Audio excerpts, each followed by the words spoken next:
Political violence does not emerge from a vacuum.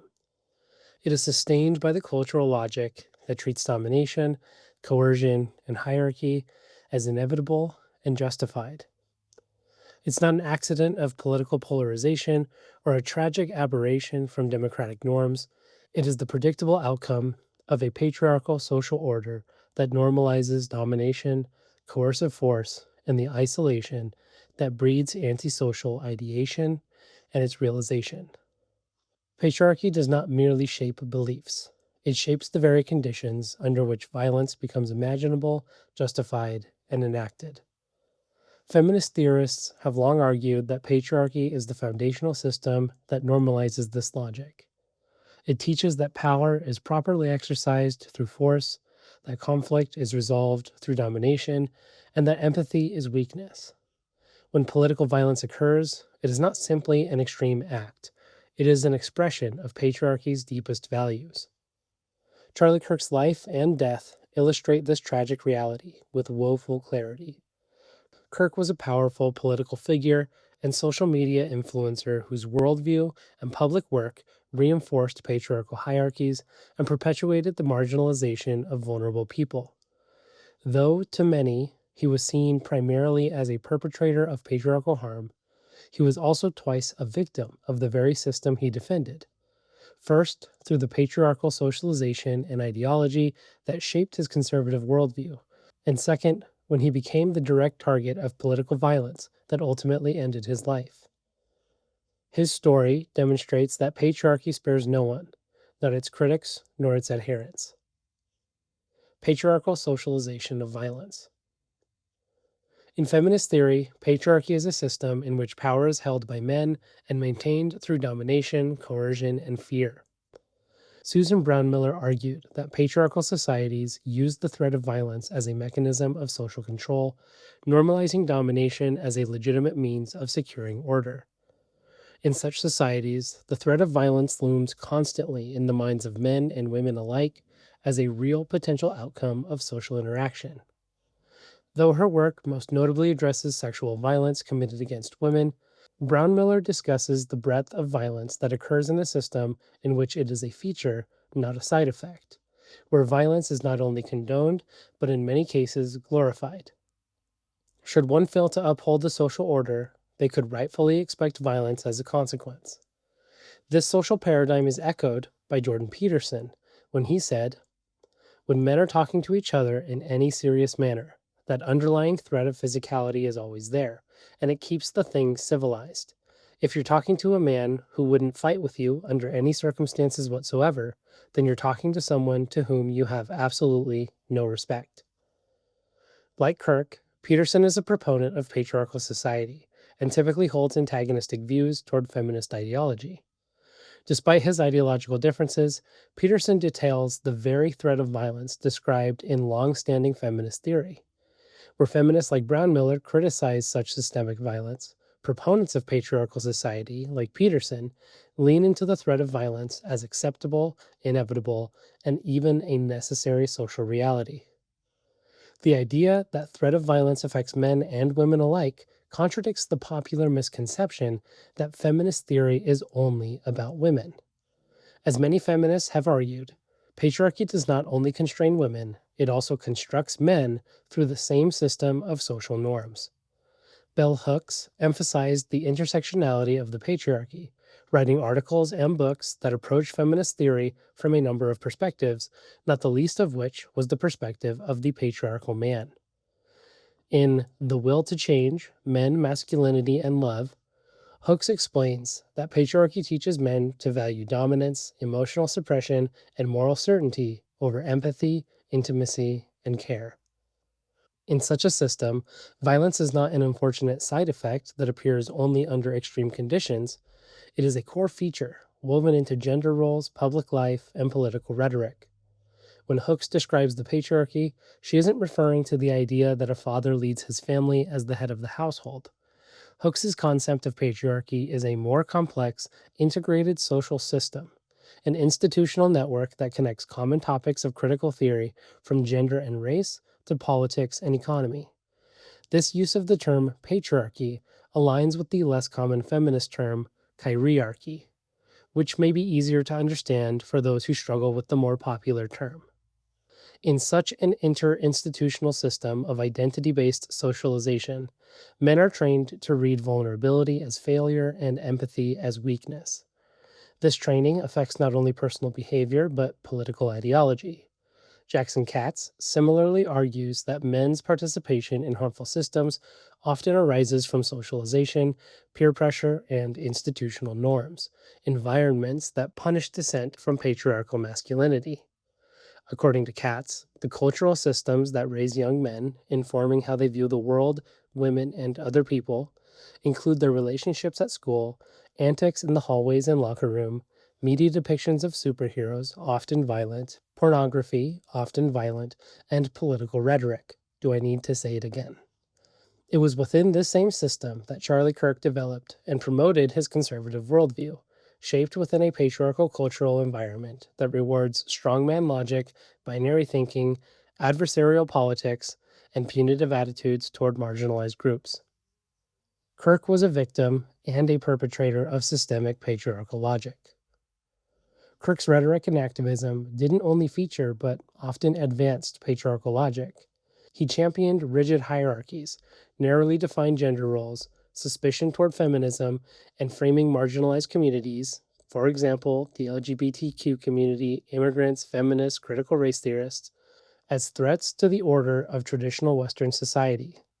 That worldview, which resonated with many, was itself enabled by patriarchal norms that see and exercise power as the ability to control, correct, or dominate those who fall outside of said prescribed social order. But it is essential to understand that Kirk did not create that system. He inherited it. The same patriarchal culture that shaped him rewarded his confrontational persona and his ideological certainty and rigidity. He was celebrated for a style of masculinity in which being inflammatory, combative, and rhetorically aggressive felt not merely strategic, but virtuous. In the eyes of his followers, Kirk didn't debate political talking points. He defended the perfectly designed nature of humankind, objective moral truth, and the divine origin and destiny of Western civilization. To Kirk and his fan base, the hierarchies at the core of his work weren't arbitrary systems, optional pieces of an institutional machine that could be swapped out for another brand. The logic that normalized emotional unavailability, limited ideological flexibility, and justified righteous political violence was an ends that needed to be defended by the very means it justified. This patriarchal logic is instilled in men, taught to them, and molded for them from the time they are just boys. Kirk, like all patriarchal men, was born into this dominator culture, an echo chamber where the desire to dominate others is the mechanism of domination itself. In this sense, Kirk was already a casualty of patriarchy long before he ever became a household name. The masculine worldview is formed by a culture that does not allow men to fully perceive or understand the harm inherent in domination-oriented politics, robbing them of their empathy, intimacy, and ability to care. Michael Kaufman's triad of men's violence describes how patriarchy socializes men into systems where they both perform violence and suffer under its weight. According to Kaufman, violence against women, a prominent and important aspect of male violence, is only one part of the whole picture. In a patriarchal system, men also commit violence against other men and against themselves. This violence, acted out within a system that reinforces masculinity, is what shapes men's worldviews, behaviors, and the violence they will then go on to perpetuate within the system. As victims of this violent system, men subconsciously learn how to conform in their own social self-interest. Frameworks like Kaufman's illuminate how someone like Kirk could simultaneously perpetrate harm and be harmed by the same logic that shaped him. This does not absolve Kirk of responsibility, but it situates that responsibility within a system that molded him long before he was able to choose his ideological commitments. This important reframing centers the systemic issue rather than its symptoms. Kirk's political behavior had real consequences for marginalized communities. His rhetoric intensified social hostility and emboldened reactionary movements. But the harm he caused was a symptom of patriarchal logic. The system shaped him long before he used that system to shape the world, and his conviction was only reinforced by his fame and station. Kirk's activism and rhetoric often reproduced the same patriarchal logic into which he was socialized. He advocated policies and cultural narratives that perpetuated a problematic hierarchical social order. In doing so, he became an agent of patriarchal harm, and for that, he deserves the bounty of criticism he has received for his work. But understanding patriarchy as a systemic force makes it possible to see Kirk not only as a participant in harm, but also as someone denied the opportunity to understand the harm he enacted. Patriarchy positioned him to adopt the worldview he championed. It rewarded him for it, and it structurally insulated him from the kinds of perspectives and experiences that might have allowed him to see the harm that worldview caused. In this sense, Kirk's ideological formation was the first way in which he was victimized by the patriarchy. The very fact that he was a villain to so many is the evidence that he was a victim of the system of patriarchal logic. Kirk was a victim of direct political violence. There cannot remain any further doubt. If institutional patriarchy is too indirect to stir sympathy, then the second form of patriarchal victimization, more literal and more devastating, must suffice. Charlie Kirk died by a direct act of violence. As discussed above, feminists and men's movement theorists alike have long argued that violence is not incidental to patriarchy. It is one of its core mechanisms. Patriarchy relies on force, physical, social, and political, to maintain hierarchical control.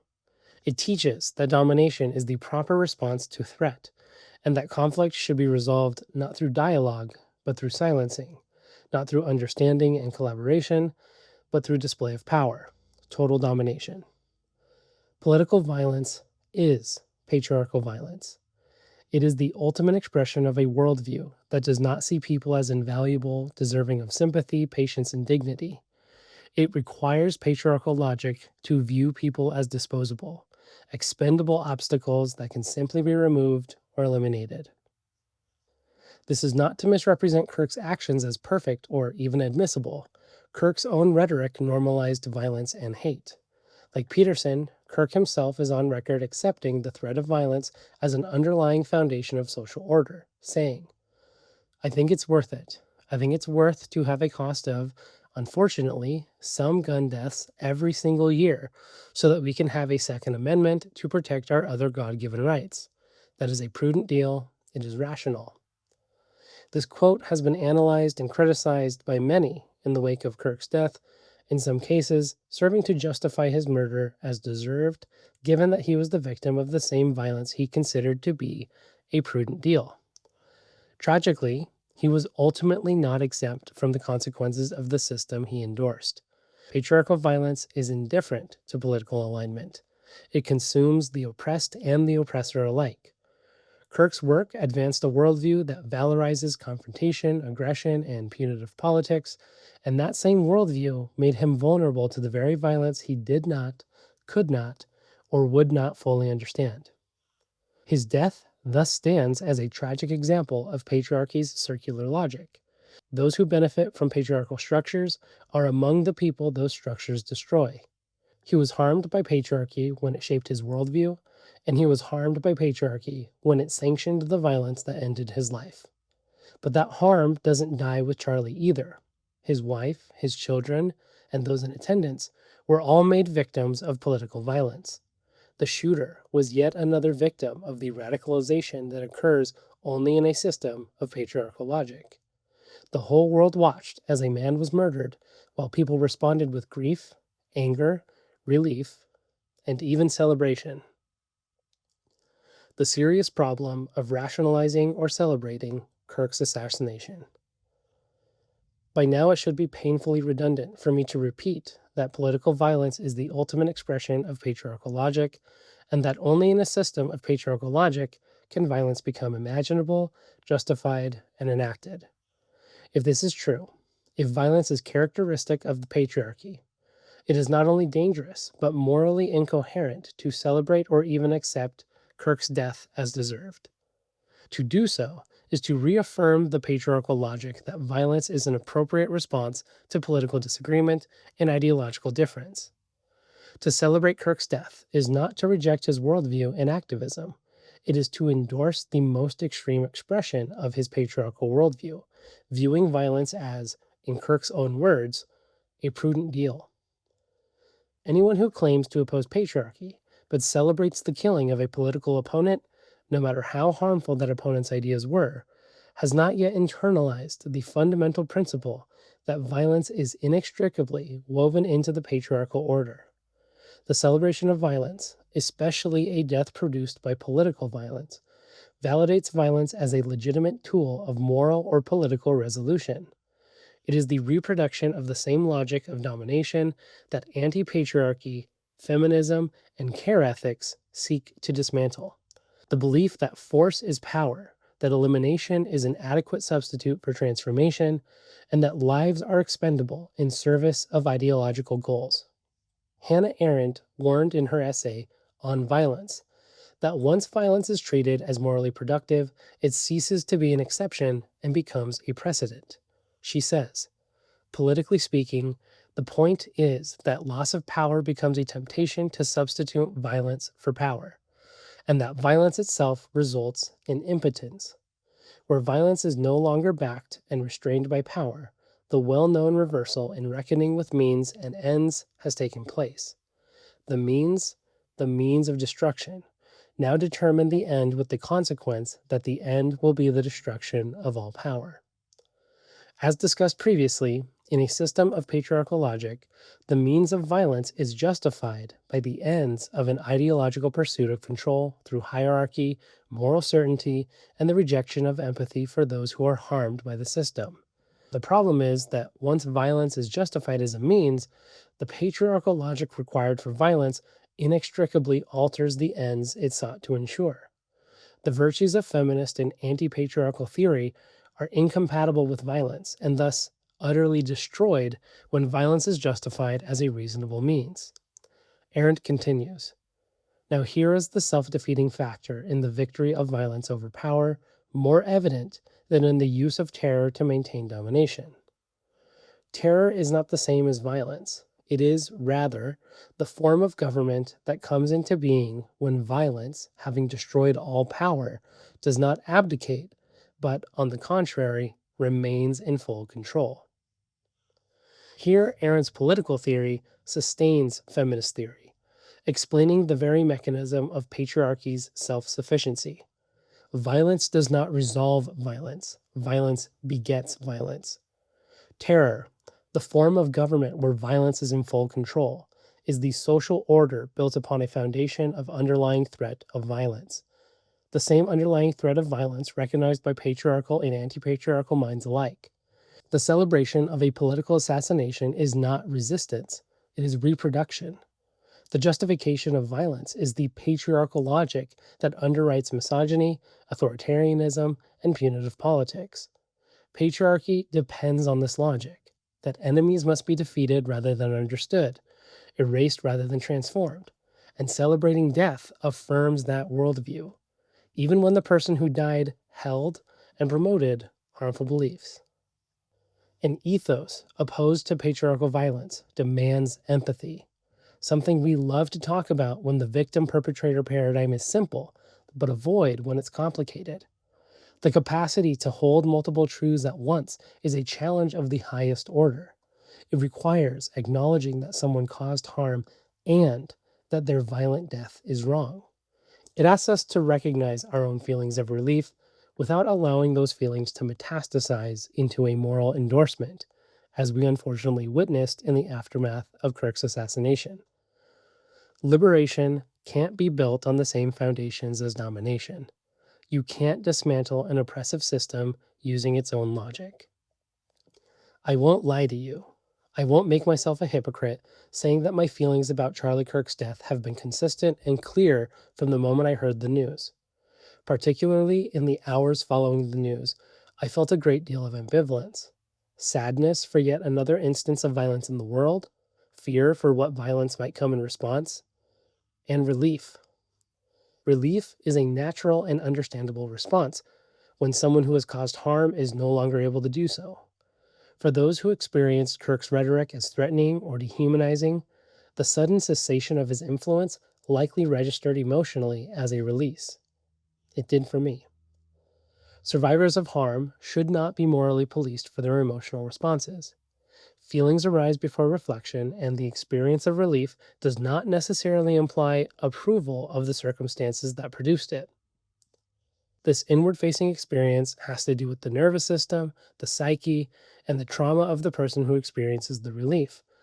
All things that are best handled in the safety of a private space, sometimes with the guidance of a professional. In an appropriate setting, the intense feelings, thoughts, and reactions brought about by an event like Kirk's passing can be processed carefully, effectively, and without judgment. This relief is real and valid, and only arises because of the real harm that comprises Kirk's legacy. The victims of patriarchal harm deserve the dignity of healing from the patriarchal logic that leads to violence, a healing which requires mourning how they've been harmed by that patriarchal logic and produces the empathy to mourn the ways in which others have been harmed by patriarchal logic too. Mourning, in this sense, is not approval of what has happened or the actions of the individual who caused the harm. It is a refusal to surrender the ethical integrity of anti-patriarchy. To mourn Charlie Kirk is not to absolve him of the harm he caused, but to insist that no human being's death should be greeted with cheers of joy, and that no political movement that relies on killing can claim to oppose patriarchy.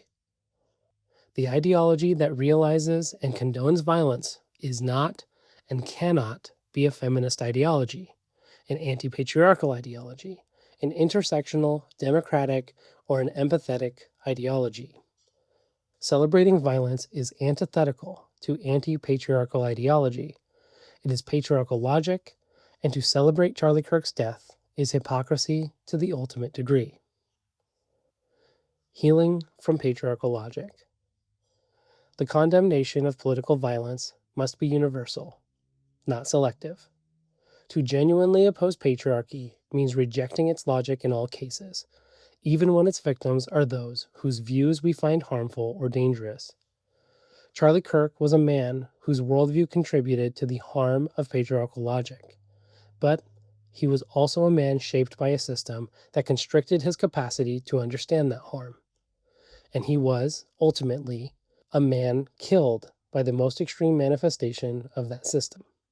The reality of the cost of patriarchal violence has to be something we understand, that we appreciate, and something that tears us up at our very core. If we expect to be successful in our ideological mission to end violence, we cannot want it, condone it, or justify it. Ever. To celebrate Charlie Kirk's death is to lack integrity. To be unable to mourn his death is to be unable to heal from the patriarchal logic of political violence. The inability to mourn the loss of life to political violence is the failure to internalize and realize the values of feminism and anti-patriarchy. The inaccessibility of empathy is the very sign that one is the victim of patriarchal logic. It is the symptom indicating that harm has been done and that healing is necessary. The process of healing is long, arduous, and painful. Each of us must go at our own pace, focusing on our own needs and growth without comparing our progress to others, but remaining firm in our commitment to empathy, compassion, and care. The internalization of such feminist values and the rejection of violence is the only path to healing from patriarchal logic. If we are serious about dismantling patriarchy, we must mourn everyone it destroys. We must refuse the logic that some people deserve violence. We must reject the fantasy that violence ever produces justice. And we must hold ourselves accountable when anger tempts us to adopt the very values we claim to reject. Bell Hooks made it clear that it starts with us when she said, "It is necessary to remember, as we think critically about domination, that we all have the capacity to act in ways that oppress, dominate, wound, whether or not that power is institutionalized. It is necessary to remember that it is first the potential oppressor within that we must resist, the potential victim within that we must rescue. Otherwise, we cannot hope for an end to domination, for liberation. It's not just about refusing to be a perpetrator of the same violence we seek to end. It's about rescuing the victim within from the patriarchal logic that makes violence imaginable to begin with. Patriarchy depends on feeling that you have to commit violence. It depends on hopelessness for any other means, so you will give up your values, your principles, and your integrity and play into your hierarchical role that sustains the system. When you find yourself feeling or saying that nonviolent transformation is a lost cause or a zero-sum game, remember that such logic is the point. Holding on to your values in a moment of complexity is care ethics. Remaining committed to empathy, patience, and compassion is how we finally put an end to the harm of patriarchal logic. There is no other solution. Charlie Kirk's life shows how patriarchy shapes people. His death shows how patriarchy destroys them. Anyone who does not mourn both forms of harm has not understood that violence is not merely one injustice among many. It is the defining injustice of patriarchal society, and it will continue to consume us until we refuse it absolutely. Feminism is not just a theory. It is a culture that contradicts those characterized by dominance, coercion, and violence. Charlie Kirk was not deserving of feminist theory only in being dominated by it and compelled to agree with it. He had a human right to the dignity of empathy, compassion, and care, so uniquely provided by feminist thought. To deny this right to any person, regardless of their opinions on feminism, is antithetical to feminist theory and nonviolent ideology, and can only be described as patriarchal logic. Bell Hooks, once again, says it best, this time in the titular claim of her book, "Feminism is for everybody." We can only be successful in our goal if we are fully committed to that ideal, and if we mourn every case in which it is not realized. And that includes mourning Charlie Kirk.